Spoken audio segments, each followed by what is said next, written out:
அந்த எல்லைக்கு வெளியே தடுத்துடணும் அப்படின்ட்டு வேகமா வந்து என்ன செய்ய, இதுக்கு மேல நீங்க வரக்கூடாது, இதுக்கு மேல நீங்க வரக்கூடாது அப்படின்னு சொல்லி தடுக்கிறாங்க. இப்ப ரசூலுல்லாஹ் சஹாபாக்களும் எவ்வளவு ஆசையோடு வந்தாங்க. நாம இங்க எவ்வளவு ஆசையோடு வந்திருப்போம். மக்கா இங்க இந்த ஊர்ல இருந்து எல்லாமே ரொம்ப ஆசையோட மக்காவுக்கு வரோம் அப்படின்னு எல்லாருக்கிட்டையும் சொல்லியிருப்போம், நான் மக்கா போறோம், உம்ரா செய்ய போறோம் அப்படின்னு.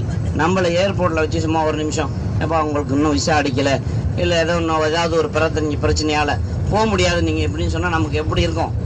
இப்போ நமக்கு எல்லாமே வசதிகள் இன்னைக்கு இருக்கு. அல்ஹம்துலில்லாஹ், அல்லாஹ் எவ்வளவு வசதிகளை கொடுத்துருக்கான், நியாமத்துக்களை அல்லாஹ் நமக்கு நிறைய கொடுத்துருக்கான். ஒவ்வொரு நிமிஷமும் நம்ம என்ன செய்யறோம், ஒவ்வொரு நிமிஷமும் நம்ம என்ன செய்யறோன்றத ஊருக்கு நம்ம அனுப்பிக்கிட்டே இருக்கிறோம். அந்த அளவுக்கு எல்லாம் நியாமத்துக்களை நமக்கு கொடுத்துருக்கிறோம், உபகாரங்களை செஞ்சிருக்கிறோம், வசதிகளை கொடுத்துருக்கிறோம். 1400 வருஷத்துக்கு முன்னாடி எப்படி இருந்திருக்கும்? மதீனாவுலேருந்து 500 சொச்ச கிலோமீட்டர். அப்போ அது மலை வழியா, இப்போ ரோட்ல போனா 500 கிலோமீட்டர்னு வச்சுக்கோம். அப்போ மலை முன்னாடிலாம் நடந்து வரவங்க, ஒட்டகத்தில் வரவங்களாம் எப்படி வருவாங்க, மலையில் அப்படி எப்படி நடந்து பாதை இப்படி வளைஞ்சிருக்கும். அந்த மாதிரி பாதைகளில் இப்போ நாம் இறங்கி ஒரு 10 நிமிஷம் அப்படி வெயிலில் நடந்து வரும்போது எப்படி இருக்கு, இப்போ ஏசி போட்டானா இல்லையா பஸ்ஸில் அப்படின்னு பார்க்குறோம், ஏசி ஓடுதா இல்லையா அப்படின்னு செக் பண்ணுறோம் இல்லையா? அந்த அளவுக்கு நமக்கு வெயில் இருக்குது, எல்லாமே கஷ்டம் இருக்கு. 1400 வருஷங்களுக்கு முன்னாடி சஹாபாக்கள் எவ்வளவு ஆசையோட அந்த சஹாபாக்களை தடுத்து நிறுத்துறாங்கன்னா எவ்வளவு கஷ்டப்பட்டு வந்திருப்பாங்க. ரசூலுல்லாவோட நம்ம உம்ரா செய்யணும்ன்ற ஆசை.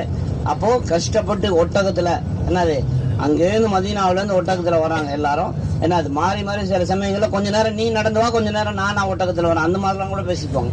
அப்ப அந்த மாதிரி எல்லாம் வந்து இங்க வந்து உம்ராக்கு நீங்க போக முடியாது, மக்காவை பார்க்க முடியாதுன்னு சொன்னா சஹாபாக்கள் கோவம் வருமா? சஹாபாக்கள் எல்லாம் சரியான கோவம்.